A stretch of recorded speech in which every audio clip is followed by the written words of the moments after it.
بسم الله الرحمن الرحيم. ومن أحسن قولا ممن دعا إلى الله وعمل صالحا وقال إنني من المسلمين. السلام عليكم ورحمة الله وبركاته.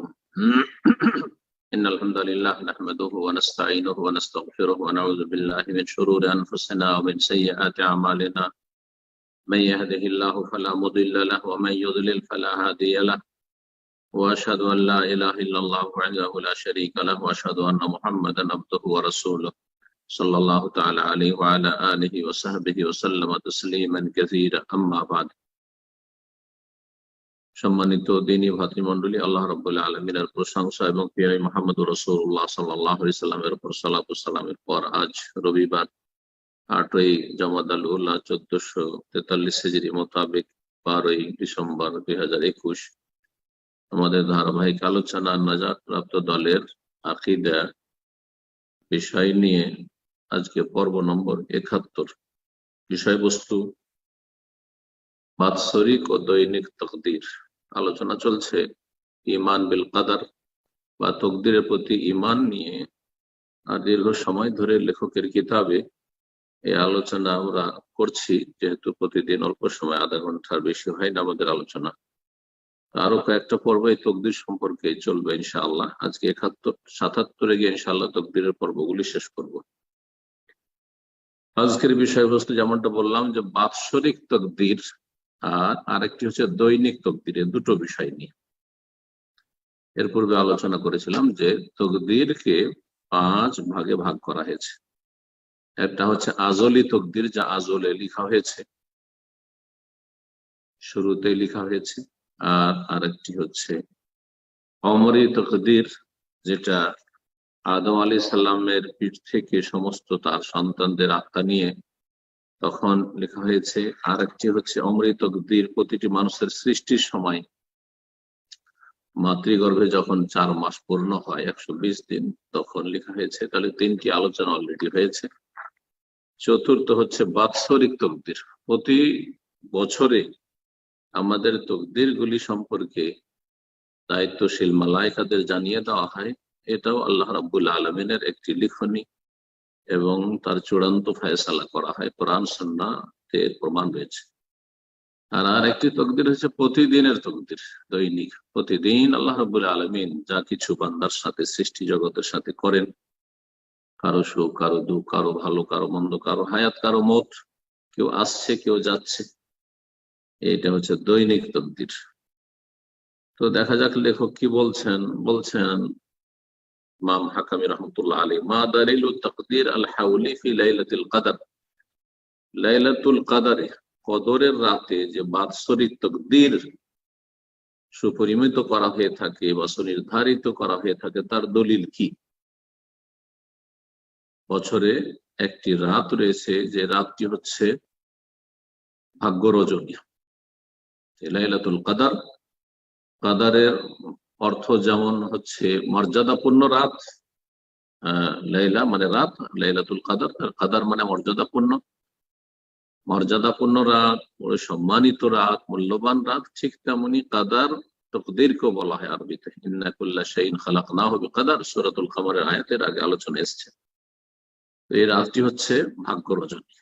লাইলাতুল কদরের দুটোই অর্থ হতে পারে, বড়ই সম্মানিত, বড় মহত্বপূর্ণ রাত, বড় মর্যাদাপূর্ণ রাত, বড় ফজিলতপূর্ণ রাত। আর লাইলাতুল কদর, কদর থেকে তার মানে তকদিরের রাত, যে রাতে 1 বছরের তকদির লেখা হয়, যেটা প্রথম লেখা হয়েছে লৌহে মাহফুজে, তার অনুকূলে, মানে সেখান থেকে, তা থেকেই 1 বছরের এই দায়িত্বশীল ফেরেশতাদেরকে দেওয়া হয়। দলিল, কোরআনে কারিমে একটি আয়াত নিয়ে এসেছেন, সূরা দুখান আয়াত নম্বর 4 এবং 5, শুরুতে রয়েছে। আল্লাহ রাব্বুল আলামিন ইরশাদ করছেন, ফিহা ইউফরাকু কুল্লু আমরিন হাকিম আমরাম মিন ইনদিনা। ফিহা ইউফরাকু কুল্লু আমরিন হাকিম, এটি একটি আয়াত। আর আমরাম মিন ইনদিনা 5 নম্বর আয়াতের প্রথম অংশ।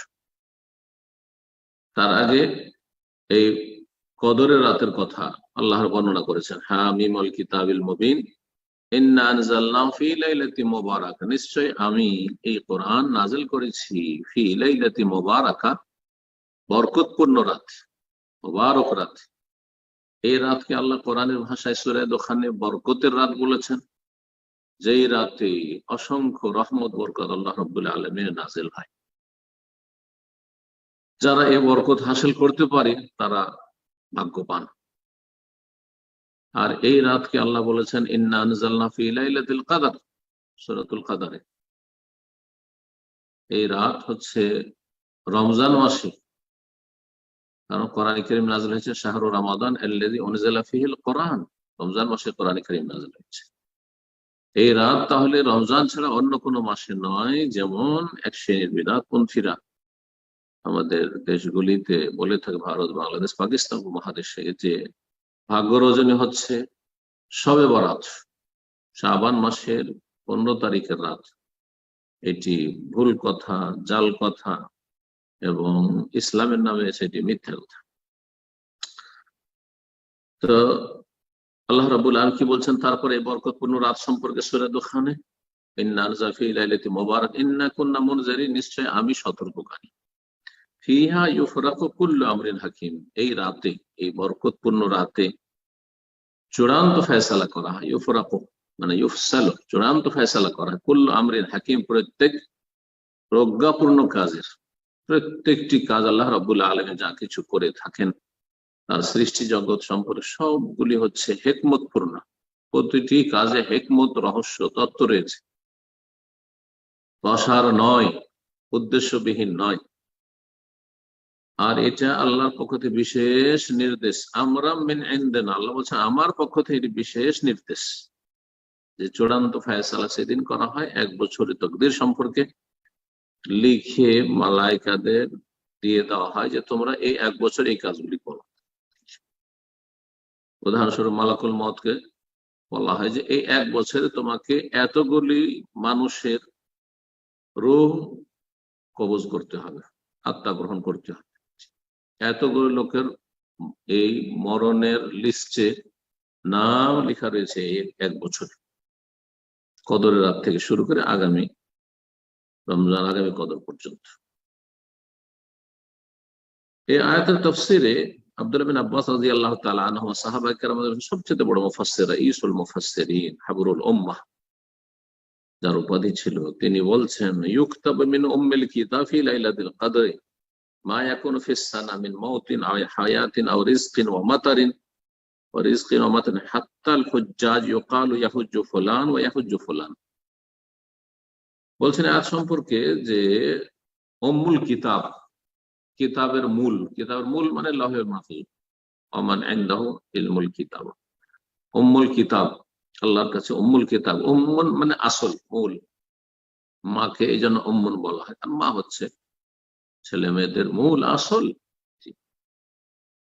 তো বলছেন যে উম্মুল কিতাব অর্থাৎ লাউহে মাহফুজ যেটি মূল কিতাব, যাতে সমস্ত সৃষ্টি জগতের তাকদীর লেখা রয়েছে, সেখান থেকে লেখা হয় মানে কপি করা হয়। ফি লাইলাতুল কদরে, লাইলাতুল কদরে, কদরের রাতে, মা ইয়াকুনু ফিস সানা, যা কিছু এক বছরের ভিতরে হবে, মিন মাউতিন কারো মরণ, আও হায়াতিন কারো জীবন, কেউ পৃথিবীতে ভূমিষ্ঠ হবে, অরিজকিন কারো রিজিক, কি রিজিক আসবে, কারো চাকরি লাগবে, কারো চাকরি ছুটবে, কারো পদ যাবে, কারো পদ পাবে, অমাতারের বৃষ্টি, জি, ইত্যাদি। হাত্তাল হুজ্জাজ, এমনকি হাজী সাহেবদের বিষয়টি বলছেন, ইউকালু লেখা থাকে এই এক বছরের লিস্টে যে ইয়াহুজ্জু ফুলান ওয়া ইয়াহুজ্জু ফুলান, এই বছরে, এই যে এই বছর 1443 হিজরি, এই বছরের হজে অমুক হজ করবে, অমুক হজ করবে। এখন আমাদের ভাগ্যে হজ আছে কি নেই, কার আছে, কারো জানা নেই।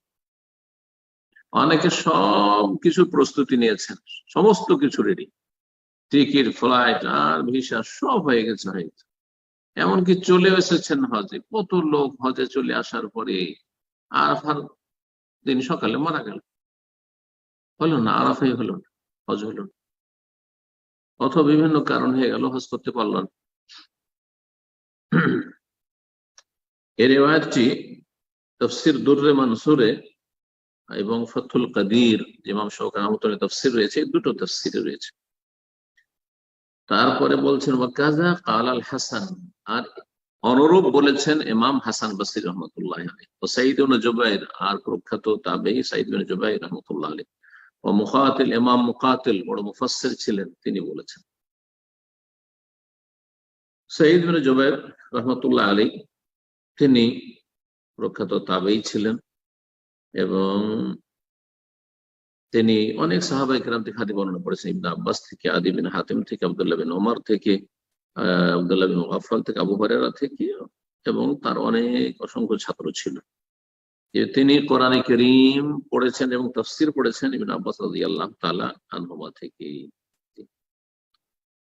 সাঈদ ইবনে জুবাইর সম্পর্কে তার ওস্তাদ সাহাবী, প্রখ্যাত সাহাবী আব্দুল্লাহ বিন আব্বাস রাদিয়াল্লাহু তাআলা রাসূলুল্লাহ সাল্লাল্লাহু আলাইহি ওয়াসাল্লাম ভাই বলতেন, ইয়া আহলাল কুফা, হে কুফার লোকেরা। সাঈদ ইবনে জুবাইর যেহেতু কুফায় থাকতেন, বলছে হে কুফাবাসী, তাসআলুনি ওয়া ফিকুম সাঈদ ইবনে জুবাইর, আমাকে তোমরা কোরআনে কারীম সম্পর্কে জিজ্ঞেস করছো, তাফসীর সম্পর্কে জিজ্ঞেস করছো, অথচ তোমাদের মাঝে সাঈদ ইবনে জুবাইর বিদ্যমান রয়েছেন। অথচ সাঈদ ইবনে জুবাইর তাবেঈ, তিনি এক সময় হাজ্জাজ জালেমের বিরুদ্ধে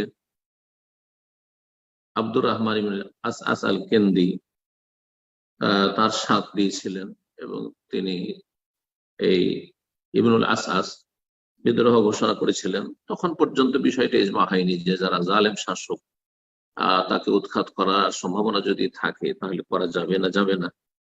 তো এতে তিনি সাথ দিয়েছিলেন, যার ফলে তাকে হত্যা করার নির্দেশ দিয়েছিল এই হাজ্জাজ জালেম। তিনি আত্মগোপন করেছিলেন, কিন্তু তাকে ধরে নিয়ে আসা হয়েছিল, আর তারপরে তাকে শাবান মাসে হত্যা করা হয়েছিল 95 হিজরির শাবান মাসে তাকে হত্যা করা হয়েছিল। তার বয়স তখন ছিল 57 বছর। আর তারপরে আর হাজ্জাজ বিন ইউসুফ জালেম, বাসরা যে গভর্নর ছিল উমাইয়া বংশের, আর কোন ব্যক্তিকে হত্যা করতে সক্ষম হয়নি। তাকে বদদুয়া দিয়েছিলেন সাঈদ ইবনে জুবাইর রাহমাতুল্লাহ আলাইহি। বড়ই কষ্ট পেয়ে চিৎকার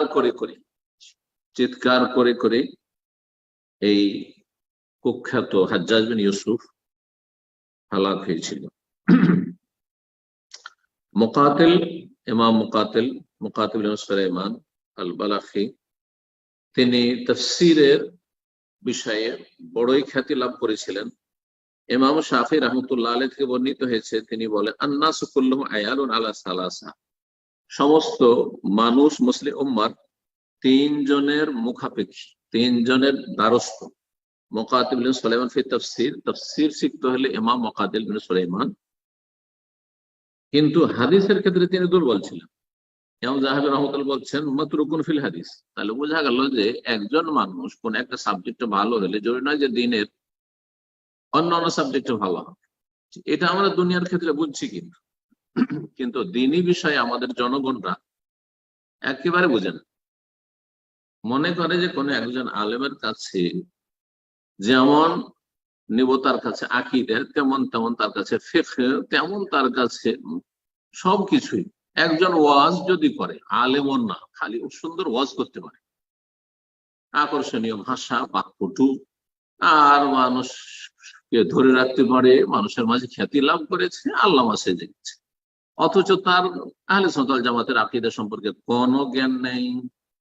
আকীদার ক্ষেত্রে বিভ্রান্ত অথবা জাহেল বক্তা, ফিকহি মাসাইলের কোনো জ্ঞান নেই, অমুসলিমদের দাওয়াত কিছু দিয়ে থাকে, অথবা যে কোন একটা সাবজেক্টে ফেমাস হয়ে গেছে, আর তার কাছে প্রশ্ন উত্তর পর্বে বসিয়ে দিচ্ছে, তার কাছ থেকে প্রশ্ন, ফিকহি মাসলা জিজ্ঞেস করছে, আকীদা জিজ্ঞাসা করছে, সব জিজ্ঞেস করছে। কিন্তু ওইসব জনগণ কিন্তু দুনিয়ার শিক্ষায় শিক্ষিতদের সাথে এটা করে না। ডাক্তারের কাছে গিয়ে ইঞ্জিনিয়ারিং এর কোন সাবজেক্ট সম্পর্কে জিজ্ঞেস করে না। আর কোন ইঞ্জিনিয়ার যদি ওষুধ লিখে দেয় তো কেউ সে ওষুধ খাবে না।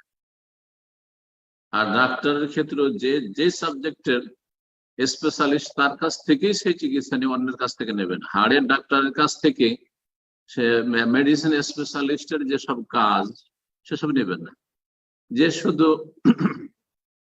ডাক্তার আপনার চিকিৎসার ডাক্তার, তার কাছ থেকে সার্জারি করে নেবে না, কেউ নেবে না। সার্জনের কাছ থেকে অন্য অন্য বিষয়গুলো নেবে না। সব কিন্তু আমাদের জনগণ বুঝে, কিন্তু দিনী বিষয়ে এত সুবিধাবাদী, এত সুবিধাবাদী যে বাস আমার কাজ হওয়া চাই। আর তারপরে এক শ্রেণীর হাওয়ার অনুসারী, কুপ্রবৃত্তির অনুসারী আলেম সমাজ রয়েছে, আল্লাহ হেফাজত করে। এলেম থাক আর না থাক, বক্তা রয়েছে, এলেম থাক আর না থাক, খালি হাতে আপনাদেরকে ফিরিয়ে দেবে না। জিজ্ঞাসা করেছেন মান সম্মানের ব্যাপার, কেন ডাক্তার তো এটা মনে করে না, জিজ্ঞাসা করেছে মান সম্মানের ব্যাপার। আমরা ফাইল খুলে যাই, কোন ডাক্তারের কাছে বলছেন না আমার কাছে হবে না, চলে যান, বাচ্চা ছোট আছে, এখনো 12 বছর, এই কদিন আগের ঘটনা, 12 বছরের নিচে আছে, চাইল্ড স্পেশালিস্ট কাছে চলে যান, আমি মেডিসিন স্পেশালিস্ট, আমার কাছে হবে না। সুবহানাল্লাহ। তারা যেটাকে মানহানি কর্মনি করে না, বরং এটাকে মনে করে যে না এটাই হওয়া উচিত, এটা হওয়া ফরজ। শরীর স্বাস্থ্যের ক্ষেত্রে আমরা এত বুঝি, দুনিয়ার ক্ষেত্রে এত বুঝি, কিন্তু সুবহানাল্লাহ দিনের ক্ষেত্রে কেন বুঝি না, যার ফলে আমাদের সমাজের অধিকাংশ মানুষ ধর্মের ক্ষেত্রে বিভ্রান্ত। আল্লাহ হেফাজত করেন। তো এই মুকাতিল তাফসীরের ইমাম, কিন্তু হাদিসে একেবারে পরিত্যক্ত। তার ইন্তেকাল হয় বাসরায় সানাতে 150 আল হিজরা, 150 হিজরি। এই 150 হিজরি ইমাম শাফির জন্ম আর তার ইন্তেকাল। আর এই ব্যাখ্যায় এই তাফসীর করেছেন, যে তাফসীরটি অর্থাৎ বাৎসরিক তাকদীর লেখার বিষয়টি আবু আব্দুর রহমান আস-সুলামি, তিনি বড় একজন ইমাম ছিলেন, বড় কারি ছিলেন, কুফায় থাকতেন। আর তিনি অনেক তাবেঈন থেকে ইলম গ্রহণ করেছেন, যেমন ইব্রাহিম নাখী থেকে, আলকামা থেকে, সাইদ বিন জুবাইর থেকে। তিনি একজন বড় ফাকিহ ছিলেন। 40 বছর ধরে তিনি কোরআন কারীমের শিক্ষা দিয়েছেন। 72 হিজরিতে তার ইন্তেকাল হয়েছে। আল্লাহু আ'লাম। তারপরে এখন আসবো দৈনিক তাকদীর। বাৎসরিক তাকদীরের কথা হইল একটি রিওয়ায়াত তাফসীরে নিয়ে আসলে ইবনে আব্বাস রাদিয়াল্লাহু তাআলা আনহু থেকে বর্ণিত, আর অন্যান্য তাবেঈন থেকে, তাবেঈন থেকে। আর একটি আয়াত দৈনিক তাকদীর সম্পর্কে, মা দালিলু তাকদীর ইয়াউমি, দৈনিক তাকদীরের দলিল কি, যে প্রতিদিন তাকদীর লেখা হয় মানুষের। আজকের যা লেখা হয়েছে আজকে হয়ে যাবে, কালকে সকাল থেকে আবার কালকে কি হবে আপনার আমার সব আল্লাহ রাব্বুল আলামিন সবকিছু রেকর্ড করেন, লিখেন। আল্লাহর পক্ষ থেকে ফেরেশতারা সেসব দায়িত্বে নিয়োজিত রয়েছেন। বলছেন যে কোরআন কারীমের আয়াত সূরা রহমান আয়াত নম্বর 29, আল্লাহ বলছেন কুল্লা ইয়াউমিন হুয়া ফি শান ইয়াসআলু মান ফিস সামাওয়াতি ওয়াল আরদি কুল্লা ইয়াউমিন হুয়া ফি শান। আকাশ জমিনে যে কেউ রয়েছে সকলে আল্লাহর দ্বারস্থ, আল্লাহর কাছে চেয়ে থাকে, কামনা করে, মালাইকা, জিন, মানুষ। কুল্লা ইয়াউমিন হুয়া ফি শান, প্রতিদিন, দৈনিক, হুয়া তিনি আল্লাহ রাব্বুল আলামিন ফি শান, কোনো না কোনো কাজে নিয়োজিত রয়েছেন। শান গুরুত্বপূর্ণ কাজকে বলা হয়, কোনো না কোনো কাজে রত রয়েছেন আল্লাহ রাব্বুল আলামিন। সহিহ হাদিস একটি মুস্তাদরাক হাকিম, হাদিসটি নিয়ে ইখতিলাফ রয়েছে, এখানে লেখক সহিহ বলেছেন। মুস্তাদরাক হাকিম তিনি তার ধারণায় হাদিস সব সহিহ নিয়ে এসেছেন, কিন্তু গবেষণায় প্রমাণিত হয়েছে যে মুস্তাদরাক হাকিমও জয়ীফ আল হাদিস আছে। তো এই মুস্তাদরাক হাকিম হাদিস রয়েছে ইবনে আব্বাস রাদিয়াল্লাহু তাআলা আনহু হতে বর্ণিত। তিনি বলেন, তাহলে ইবনে আব্বাস রাদিয়াল্লাহু তাআলা মাওকুফ হাদিস, ইন্না মিম্মা খালাকাল্লাহু তাআলা লাউহান মাহফুজান, যা কিছু আল্লাহ সৃষ্টি করেছেন তার একটি হচ্ছে লৌহে মাহফুজ, সুরক্ষিত ফলক, মিন দুররাতিন বায়দা, সাদা মণিমুক্তা দিয়ে, তাফাতাহু মিন ইয়াকুতাতিন হামরা, আর তার দুটো যে কভার তা হচ্ছে লাল ইয়াকুত দিয়ে। কালাম ও নূর, তার কলম হচ্ছে নূর, ও কিতাব ও নূর, তার লিখনি হচ্ছে নূরের। ইয়ানজুরু ফিহি কুল্লা ইয়াউমিন 360 নাযরা আও মাররা, তাতে প্রতিদিন আল্লাহ রাব্বুল আলামিন 360 বার দৃষ্টিপাত করেন, নজর দেন। ফাফি কুল্লি নাযরাতিন, আর প্রতিটি দৃষ্টিপাতে, প্রতিটি নজরে আল্লাহ প্রতিবার যে দেখেন, তাতে মিনহা ইয়াখলুকু, তাতে সৃষ্টি করেন, ওয়া ইয়ারযুকু, কাউকে রিজিক দিয়ে থাকেন, ওয়াহি, কাউকে হায়াত দিয়ে থাকেন, ওয়া ইউমিত, কাউকে মেরে থাকেন, মৃত্যু দান করে থাকেন, ওয়া ইউইজ্জু, কাউকে সম্মানিত করেন, ওয়া ইউযিল্লু, কাউকে লাঞ্ছিত করেন, নিচে নামিয়ে দেন, উত্থান পতন করে থাকেন, ওয়া ইয়াফআলু মা ইয়াশা, যা কিছু চান আল্লাহ করে থাকেন। কাযালিকা কওলুহু তাআলা, এটি হচ্ছে মহান আল্লাহর এই বাণী তাফসীর, কুল্লা ইয়াউমিন হুয়া ফি শান, প্রতিদিন কোনো না কোনো কাজে তিনি আল্লাহ রাব্বুল আলামিন রত রয়েছেন। তো কুল্লু হাযিহি তাকাদির কা তাফসীর মিনাল কাদরিস সাবিক, এই সমস্ত তকদিরের যে বিষয়গুলো বর্ণনা করা হলো সেগুলি সেই অনুযায়ী আমাদেরকে বুঝতে হবে যা এর আগে বর্ণিত হয়েছে তকদির আজালিতে। অর্থাৎ তকদির আজালিতে প্রথম যে লেখা হয়েছে আসমান জমিন সৃষ্টির 50,000 বছর পূর্বে লেখা হয়েছে যে তকদির আজালি, সেই অনুকূলে হয়ে থাকে, আর তাতে যে ডিটেলস রয়েছে সেই রকম হয়ে থাকে। এমন নয় যে পরের লেখাগুলি আগের কথার বিপরীত হয়ে যায়, এমনটা হয় না। আল্লাযী আমারা আল্লাহ তাআলা আল কলম, যখন আল্লাহ রাব্বুল আলামিন কলমকে নির্দেশ দিয়েছিলেন, ইনদা মা খালাকাহু, কলমকে সৃষ্টি করার পরে, যাই ইয়াকতুবাহু, লিখো, ফিল লাহিল মাহফুজ, লহে মাহফুজে। এই তাফসীরই করেছেন আব্দুল্লাহ বিন উমর রাদিয়াল্লাহু আনহুমা, ইবনে আব্বাস রাদিয়াল্লাহু তাআলা আনহুমা, ফি কওলিহি তাআলা, মহান আল্লাহ এই বাণী সূরা জাসির আয়াত নম্বর 29, আল্লাহ বলছেন হাযা কিতাবুনা ইয়ানতিকু আলাইকুম বিল হক, এই হচ্ছে আমার লিখনি, আমার কিতাব, ইয়ানতিকু আলাইকুম বিল হক, তোমাদের সম্পর্কে সত্য কথা বলে থাকে। ইন্না কুন্না নাস্তানসিখু মা কুনতুম তা'মালুন, তোমরা যা কিছু করে থাকো তা কিছু আমি লিপিবদ্ধ করে রেখেছি, আমি লিপিবদ্ধ করে রাখতাম। ইন্না কুন্না নাস্তানসিখু, মাজি ইস্তিমরারি, অতীতকালের কন্টিনিউয়াস, সেটা হচ্ছে যে ইন্না কুন্না নাস্তানসিখু মানে আমি আল্লাহ বলছেন আমি আল্লাহ কুন্না নাস্তানসিখু, লিপিবদ্ধ করতাম, মা কুনতুম তা'মালুন, যা কিছু তোমরা কর্ম করবে। ওয়াকুল্লু যালিকা সাদিরুন আন ইলমিল্লাহি, আর এই সমস্ত কিছু যা কিছু লিখনি হয়েছে সবগুলি আল্লাহর মহাজ্ঞানের ভিত্তিতে। আল্লাযী হুয়া সিফাতুহু তাবারাক ওয়া তাআলা, যে আল্লাহর মহাজ্ঞান হচ্ছে আল্লাহর সিফাত, আল্লাহর গুণ।